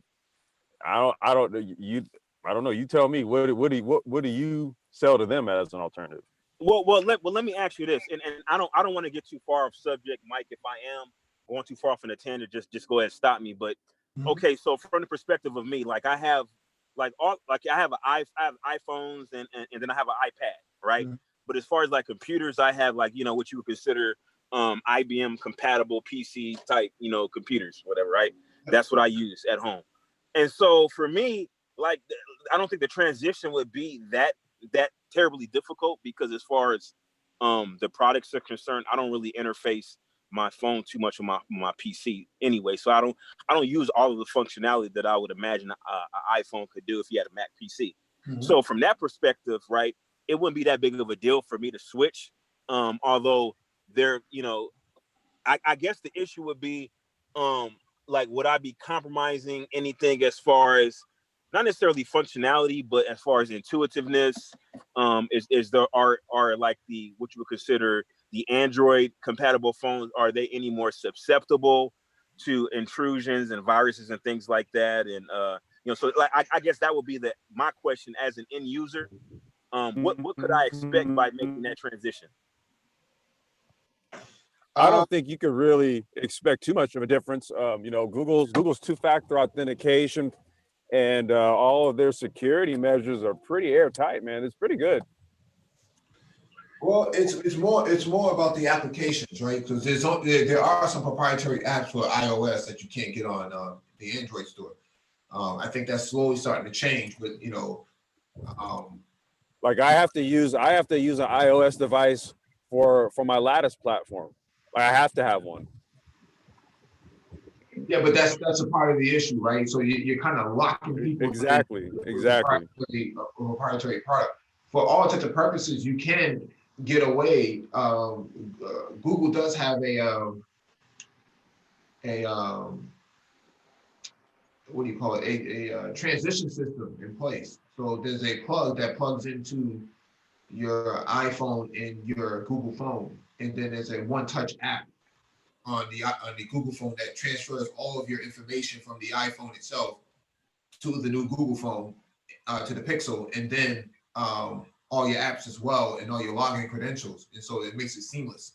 The problem is that people are in fear of who own Apple. They're in fear of going to anything other than that, because their inability to adapt and change is what keeps them locked into the phone. It's locked into Apple's ecosystem itself.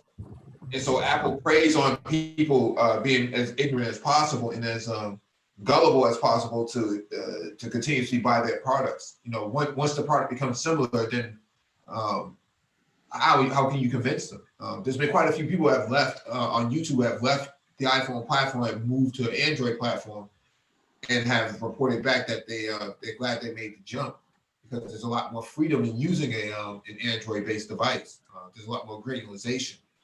But for people who don't really have that intuitive nature of working with a non-Apple product, that it makes it difficult for them to leave. So, well, the last bastion I would have to say though is it's still going to be in the creative sphere. Mhm. You know, applications to like create like music, film, all that type of stuff. That's the last bastion, man. That's just still where you know Apple. You really can't argue against the applications that are available Yeah, but for you all don't the use different that on the devices. iPhone, though. You don't use it Huh? on the iPhone. You don't use video editing and stuff like that on the iPhone. Well, I was just talking about like the computers and all that, right? Their last bastion in terms of like where they can really kind of claim a niche would be there. But everywhere else, you're right. It's kind of like, well, what you can do the same thing on an Android, basically. Yeah. So Well, a complex. Sorry. No, go ahead. Go ahead. Well, I'm just the opposite of you, Super Trez. I'm actually got Apple everything here at my house. I'm iPhone, Mac computers, everything. But I will tell you, I am actually looking to make the switch from the iPhone to an Android because basically this iPhone 10, this is my last iPhone. I pretty much had it because I went through and I did an analysis one day. I looked at all the apps that I have and I realized there are only about 4 that I actually use on a consistent basis. Mhm. And those same 4 I can find on the Android platform. I've already figured out how to switch my music over to Google. So the only thing that really that the iPhone has that I like is FaceTime. That's it. Right, and Google came up with something called Duo. Duo. Okay. Yeah. Yeah. And see that becomes a part of this issue, right? A lot of people don't really fully understand anything outside of it. If they don't venture outside the ecosystem, they're pretty blinded by what's going on. So Yeah. Because the ecosystem, I mean, I was locked in for years, but like I said, once you realize what it is you really do on this thing, you can leave. yeah, Well, I guess okay. So I guess my question then becomes, when we look at like the iPhones, well, I guess I really haven't ventured out. So my question to you guys, since you guys are more tech savvy, we're on the spectrum of technological superiority. Do iPhones lie in comparison to, say, for instance, Samsung? I guess they have the Galaxy and the Notes, and then some of the other offerings. Like if you could like kind of give some examples of what you would consider a high-end extreme capability phone versus where the iPhone lies in some of its contemporaries. Huh. Well, I mean, I can only really see, as far, I mean, because it's kind of hard to say, right? Because I like to separate it. There's the software side of it, the iOS stuff, and then there's like the hardware side of it, right? And so for like like the camera, the processor, I think it has with the A13 chip that's on the new iPhone 11. It's pretty specced out from a hardware standpoint. The phone shoots amazing footage. I've seen like some demo, like just at the job, I've seen some demo reels that were shot with the 11 with the tri camera, and dude, I was just like, damn. Almost makes me wonder. I'm like, okay, am I buying a phone or a camera for film or something? So on the hardware side, I don't know of any other phones that are coming out with those types of features. On the software side, I mean, dude, I'm talking on an Android right now. You know, and I also have an iPad running, you know, iOS 13. And I don't have any qualms like navigating back and forth between the two. One's not more intuitive than the other to me. So I don't know. I would say though that just from a hardware standpoint, I'm not sure what other phones are out there like spec wise that are really doing what the iPhone 11 does. It will probably be the Huawei Mate 30. I think that's what they call it. The Mate 30. Yeah, I think that's what they call it. When I was in Turkey, that they had that out there. Pretty interesting.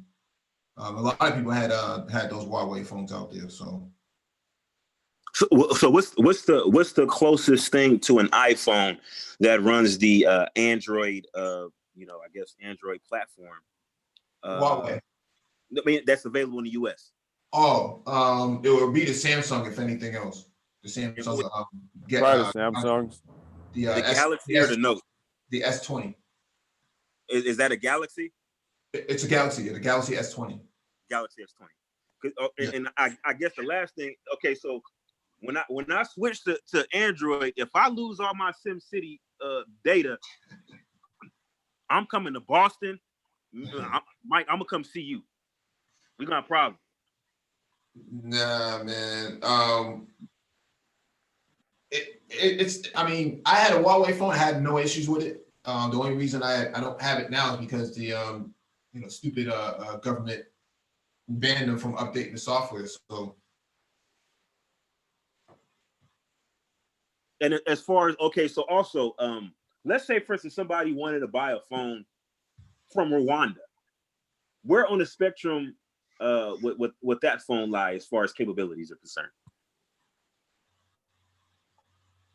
So I think he's asking like the capabilities of like the Mara phone. Oh, okay. So like the Mara Z, the one I've been testing, and y'all pardon me, I'm at the grocery store. That one, it's so it's got like a front and rear facing 13 megapixel camera. Now at the price point, it's $249. Has I think it's a Qualcomm Snapdragon 860 processor. So the phones that it's comparable to on the market, it actually outspecs them for the price. The videos that I've been uploading on my channel, I shot some. I was at the track over the weekend. I shot all that stuff on the Mara. So good for the price point on the phone. It's a really good phone. I don't have any arguments thus far. So Complex got a question along the same lines. When we talk about all these different specs, how these phones are built, but realistically, most people aren't using these things to their full capability. No. Okay. And even if we look at it, how many programs or apps I hear can take full advantage of all the specs in these phones? Mm-hmm. You said how many programs? Yeah, I mean, just like a percentage. How many do you think can take full advantage of all these high-end, new, like the new processors that Apple has, and even like the Mara phone? Okay, so a lot of those types of applications, those are going to be apps that the average person isn't using. So case in point, there's apps that you could use for like motorsport, right? That are going to use your GPS positioning, is going to use the processing on to crunch data, like real-time data. It's like telemetry apps and stuff like that, right? Okay, those type of apps, okay, that's going to test your phone. But the average app that people have, Instagram, Facebook, you know what I mean? It's like the average Joe is using that, or outside of games, and games vary. There's games that can suck your battery. Triz was just talking about it. Right. So I would say games are hardware heavy, processor heavy, and then some of the more utility apps are going to be processor reliant, hardware reliant. But just the average stuff that people use, I think the average phone is equipped to run them. Okay. Yeah, I use my phone for like actual like kind of software, kind of not software, but like video editing and like GIF, which is almost like a video, photo image. And that uses a lot. I have to actually plug my phone in to actually even do that type of stuff. Like I can't have it off the charger when I try to use those apps that do that type of stuff. Mm-hmm. So I mean, like I kind of use my phone. I mean, not that I'm actually trying to use it as like a business tool, but just even like for kind of recreation. A lot of the stuff I use is kind of hardware intensive, and I'm thinking more like along the lines of I'm actually have to upgrade my phone, because what happens is that the software for the phones or the iOS, like for certain phones they stop updating those. So like if you have if you keep the phone too long, at some point they're not gonna offer the iOS update at it. I think they stopped updating the is it the iOS 6? Yeah, the well, 5?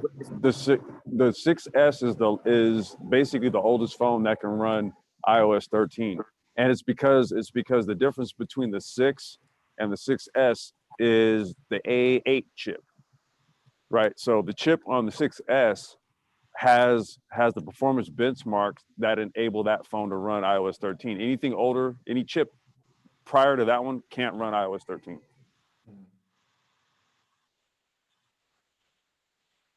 All right, let me get to this next item on the docket. This one is from Engadget.com. How AI is stopping the next great flu before it starts. Machine learning can slash development times while saving millions on R&D.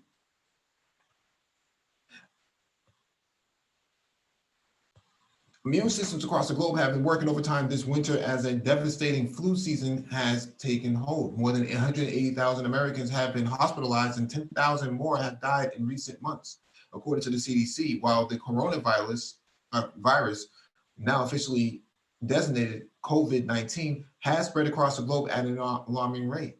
Fears of a growing worldwide flu outbreak have even prompted the precautionary canceling of Mobile World Congress 2020 barely a week before it was slated to open in Barcelona. But in the near future, AI augmented drug development could help produce vaccines and treatments fast enough to halt the spread of the deadly viruses before they mutate into global pandemics. Conventional methods for drug and vaccine development are widely inefficient. Researchers can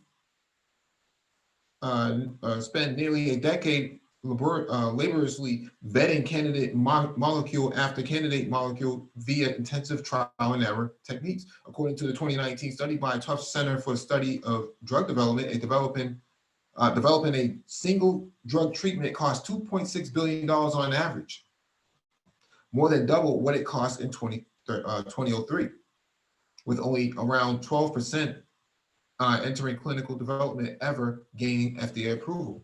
You always have the FDA. Dr. Eva Maria Strauss, assistant professor of pharmaceutical and biomedical sciences at University of Georgia, told Engadget. The FDA really takes 5 to 10 years to approve a drug.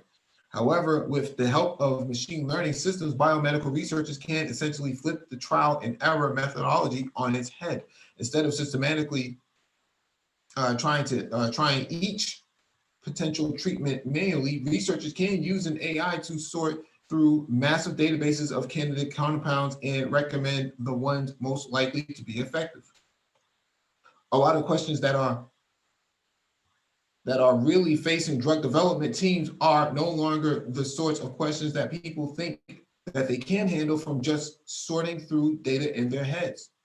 A computational biologist at Washington University told scientists in 2019, there's got to be some sort of systematic way of looking at large amounts of data to answer questions and to get insight into how to do things. For example, terbinafine is an oral antifungal medication that was marketed in 1996 as Lamfamil, a treatment for thrush. However, within 3 years, multiple people have reported adverse effects of taking the medication, and by 2008, 3 people have died of liver toxicity and another 70 have been sickened. Doctors discovered that a metabolite of terbinafine was the cause of the liver damage, but at the time, couldn't figure out how it was being produced in the body. Wow, this is interesting because you would think that this would actually make it cheaper and not actually more expensive. But the thing about AI is that it's only as good as the data sets that is being fed to it. So if you got poor sampling, it's not going to always be that effective. Machine learning is actually only as good as the data that has been fed to it. So you don't feed good data to it, you're not going to get good output.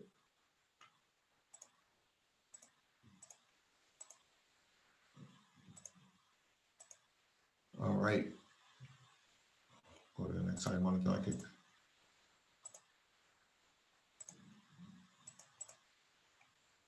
All right, this one is from Yahoo News. Why Bill Gates thinks gene editing and artificial intelligence could save the world. Microsoft co-founder Bill Gates has been working to improve the state of global health through its nonprofit foundation for 20 years. And today he told the nation's premier scientific gathering that advances in artificial intelligence and gene editing could accelerate those improvements exponentially in the years ahead. We have an opportunity with the advance of tools like artificial intelligence and gene-based editing technologies to build this new generation of health solutions so that they are available to everyone on the planet. And I'm very excited about this. Gates said in Seattle during a keynote address at the annual meeting of the American Association for Advancement in Science. Such tools promise to have a dramatic impact on several of the biggest challenges on the agenda for the Bill and Melinda Gates Foundation, created by the tech guru and his wife in 2000. When it comes to fighting malaria and mosquito-borne diseases, for example, CRISPR-Cas9 and other gene editing tools are being used to change the insect's genome to ensure that they can't pass along the parasites that causes those diseases. The Gates Foundation is investing tens of millions of dollars in technologies to spread those genomic changes rapidly through mosquito populations. Millions more are being spent to find new ways fighting sickle cell disease and HIV in humans. Gates said techniques now in development could be far beyond the current state of the art of immunological treatments, which require the constantly extraction of cells for genetic engineering, followed by the reinfusion of those modified cells in hopes that they'll take the hold. For sickle cell disease, the vision is to have in vivo gene editing techniques that you just do a single injection using vectors that target and edit those blood-forming cells, which are down in the bone marrow. Damn. With very high efficiency and very few off-target edits, Gates said. A similar in vivo therapy could provide a functional cure for HIV patients. I think Dr. Phoenix has talked about this multiple times in the past.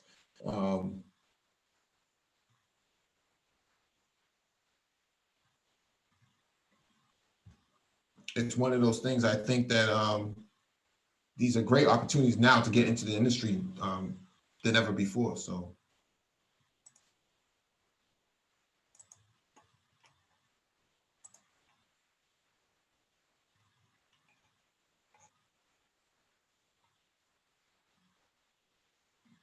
What did I just do?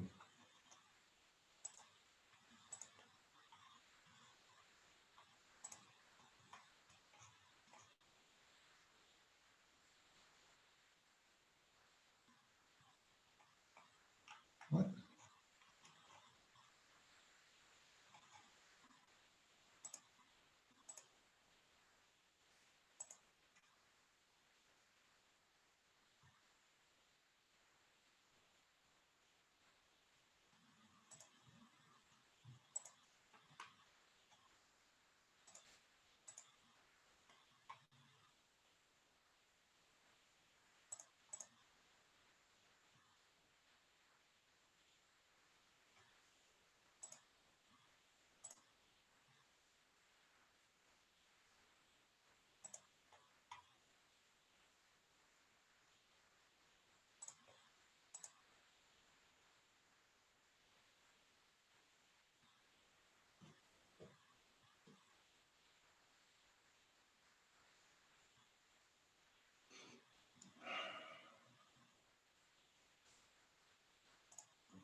Are we still live?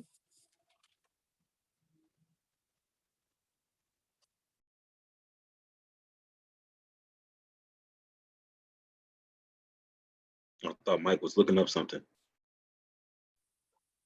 Oh, Yeah, that's what I thought. okay. Yeah, cause no, I'm just getting back to my pad, and I just jumping on Wi-Fi, so I disconnected for a minute, and then there was just like silence.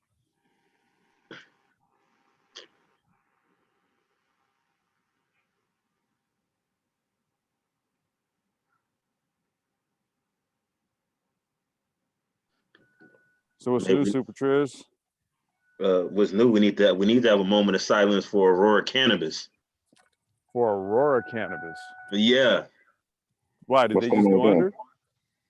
I mean the stock is just plummeting. You know, and I then I know guess I have it. you said what? I have stock. I have Aurora. I have the other one, Canopy. Mm-hmm. I have three of them. Yeah, Yeah, I you got have Aurora not. Cannabis stock. Got to hodl, man. Got to hodl. What's up? Yeah. So what's? I can't remember exactly. Something's going on with the. I think the actual management or like the corporate structure, like There's somebody. I don't wait. I think I'm not sure if it's with Canopy. I think it is with Canopy. Wait, who's the one that Constellation Brands is in partnership with? Basically, there was some sort of like corporate takeover, some hostile takeover, and the dude from Constellation Brands basically got then gangstered his way into the position at I want to say it's Canopy. I'm trying to remember who it was, but basically, man, what you have is you have a lot of money that got put into this industry early, and they're not seeing the gains that they were sold on. So now there's a lot of like skepticism with regards to the cannabis markets. But the fact of the matter is that you're gonna see the industry unfold as legislation in various countries, right? Basically set forth legalization measures. That's really the holdup. You know, if you can only conduct but so much business, then you're only projected to make but so much money. You know, and if you sold potential investors on this whole gold rush thing, and then quickly found yourself at a bottleneck, you know, when you can only sell to your country and you can't export out really, and you know all these other things you really were trying to do, and United States isn't legal, and you can't send it across the border, and you know, so that's kind of where things are at. That's why I'm like, dude, hold it, just hold it. Well, you know, Canopy is actually doing significantly better than Aurora for whatever reason. Now I don't know about. I have to look into why Aurora is down. I would have to look into why Aurora's down, but yeah. The low earnings reports, and you know, they're not selling as much as I guess they thought they would. I don't know if it's like a pricing issue. Well, there was the whole thing too of you know how the markets were going to take to quote unquote big weed, you know, mass produced, you know, bud being sold at inflated prices. Like how was the market going to take to that? Now I could have told you not well because you know the local homies grow the best shit. So yeah, you know so for example, California, this is a very sophisticated market out here. You're not going to just come out with a new snazzy brand name for some weed and then put Drake's face on it or some rapper's face on it, and all of a sudden everybody's going to flock to it. Dude, people have been smoking weed here way too long to be like, you know, swayed by some shit like that. So a lot of companies struck out thinking that, oh, it's just marketing. It's just marketing.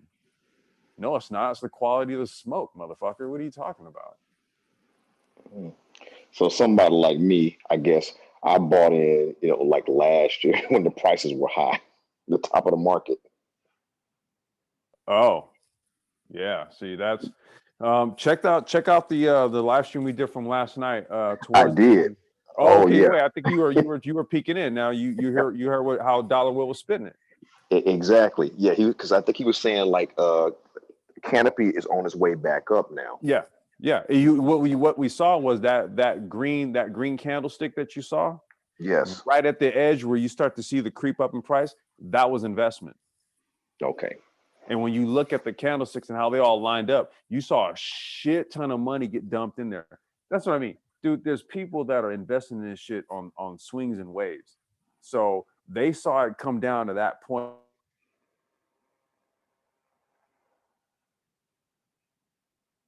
Complex, we can't hear you.